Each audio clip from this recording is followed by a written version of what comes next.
أسمو وأجتاز السماء جلالا، فأزيد أسراب الغيوم جمالا، وألون الدنيا بأجمل بسمة، وأكون للخير العميم مثالا.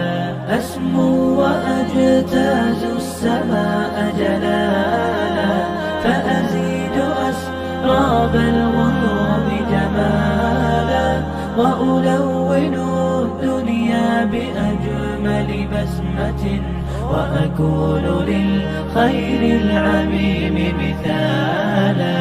وأراقب الرحمن جل جلاله، وتقدست أسماؤه وتعالى،